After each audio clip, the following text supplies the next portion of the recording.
हे आहेत आमचे केंद्रप्रमुख आदरणीय श्री रमेश गुलाब शेरे सर आणि त्यांच्या ह्या तितक्याच प्रेमळ अशा वाईफ आहेत माधुरी शेरे मॅडम। या दोघांच्या सौजन्याने ही ट्रिप आयोजित झालेली होती।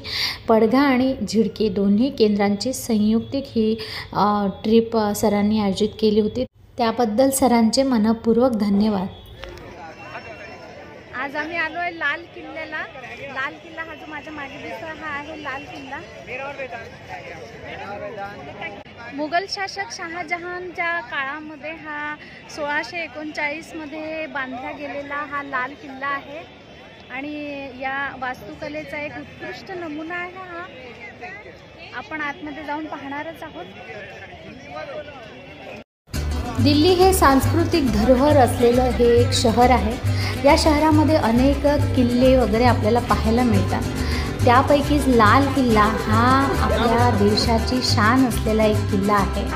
याच किल्ल्यावर आपले प्रधानमंत्री दरवर्षी 15 ऑगस्टला ध्वजारोहण इथेच केलं जातं।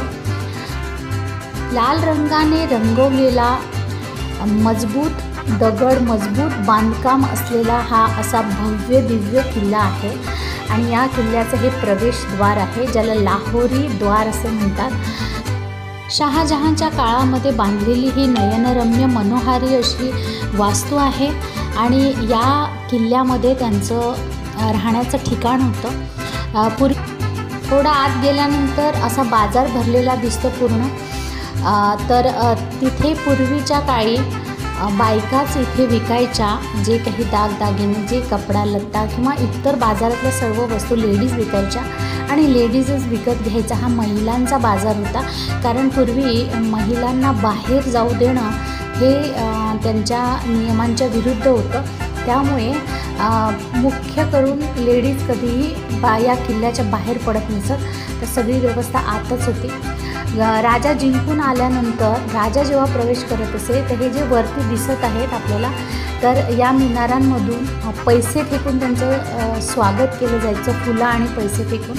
आणि ही बघा आज इथे असे मस्त सुंदर सुंदर इथे दुकानं सजलेली आहेत आणि वरती ही जी कमान दिसते इतकी सुंदर आहे की त्या कमानीकडे पाहत राहावंसं वाटतं। पुढे बघा इथे काही शॉपिंग सेंटर आता झालेले आहेत, पण पूर्वीच्या काही चित्र थोडं वेगळं होतं। तर लाकडाचे दारं, खिडक्या, त्याच्यावर केलेलं नक्षीकाम, काचेवर केलेलं, या सगळ्या गोष्टी इथे पाहायला मिळतात। त्यानंतर पुढे गेल्यानंतर इथे काही इंग्रजांच्या काळातल्या म्हणजे 1857 सालामध्ये इंग्रजांनी हा किल्ला ताब्यात घेतला, तेव्हा त्यांनी त्यांच्या स्वतःच्या वास्तू काही इथे उभारलेल्या आहेत। तर आतून ह्या किल्ल्याचं प्रवेशद्वार अशा प्रकारे दिसतं पहा, पूर्ण लाल रंगाने याला रंगवलेला आहे। तर असं म्हणतात की पूर्वीच्या काळी हा पूर्ण पांढरा होता, त्यानंतर तो थोडासा मोडकळीस किंवा खराब व्हायला आला त्याच्या भिंती, तेव्हा इंग्रजांनी म्हणजे त्यावेळेस त्याला लाल रंग दिला गेला। तर इथे पुढे गेल्यानंतर हे जे पांढरं दिसत आहे ही एक इमारत आहे, तर त्याला नगारखाना असं म्हणतात।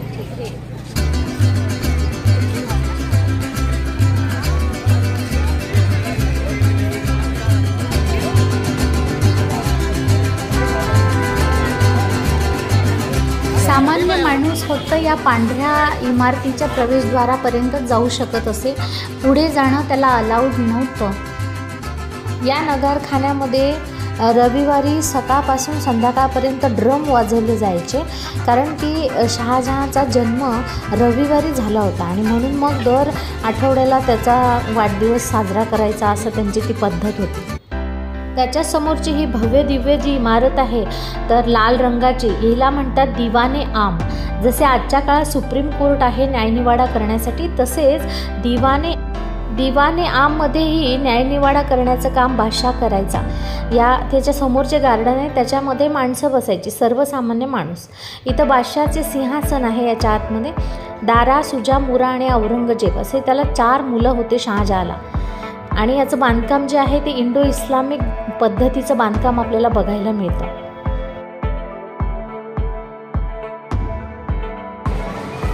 दगड बघ कसा लाल आहे।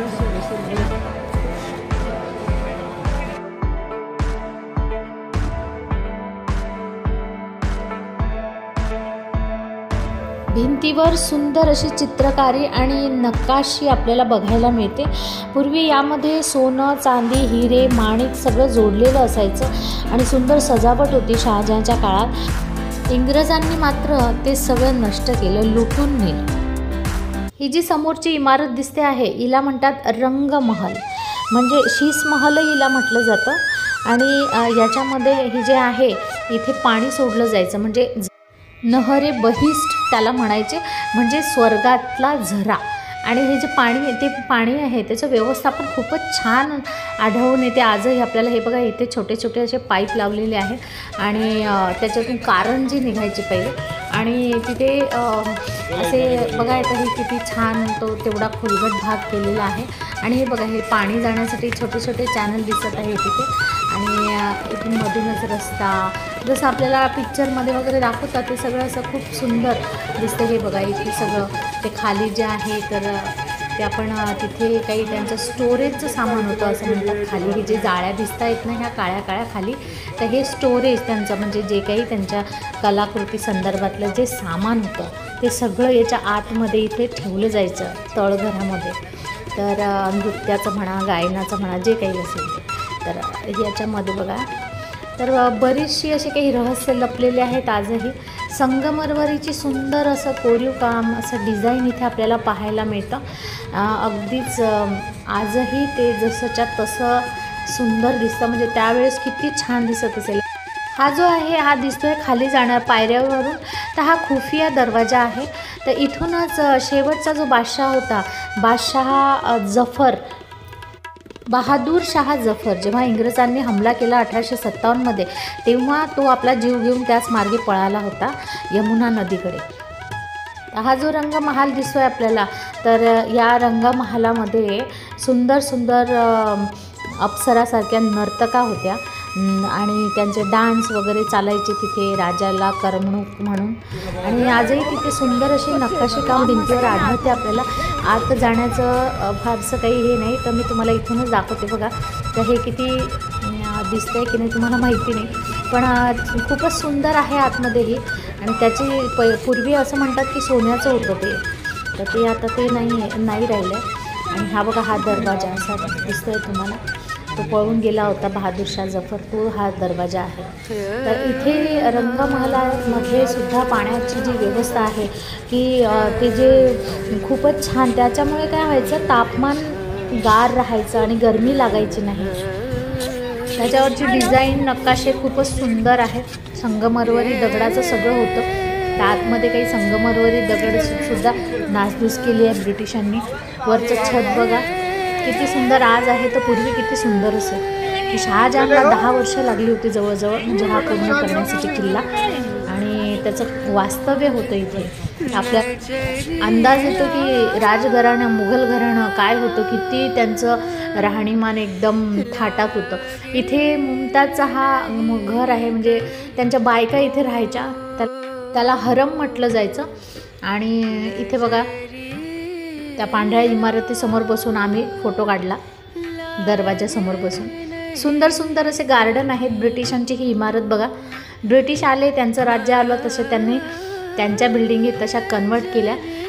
ही कलाकृती बघा ज्याच्यावर एक लेडीज बसलेली आहे. तर बऱ्याचशा कथा कहाण्या याच्यामध्ये आहेत.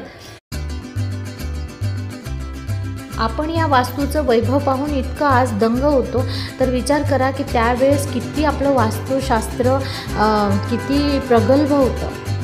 अशा प्रकारे लाल किल्ल्याअंतर्गत अनेक छोटे मोठे महाल आहेत. प्रत्येकाचं आपलं सौंदर्य आणि प्रत्येकाची आपली एक कहाणी आहे. आम्ही नशिबान आहोत की आम्हाला हे सगळं पाहायला मिळालं. सुरुवातीला हे असं खंदकाप्रमाणे दिसतं आहे. तिथं यमुना नदीचं पाणी भरलं जायचं आणि त्याच्यामध्ये मोठे मोठे मगर सोडलेले असायचे, जेणेकरून सगळ्या किल्ल्याला सेफ्टी राहावी म्हणून. चला तर भेटूया पुढच्या व्हिडिओमध्ये. तोपर्यंत व्हिडिओ आवडल्यास नक्की लाईक करा, शेअर करा. चॅनलवर नवीन असाल तर सबस्क्राईब करा. धन्यवाद.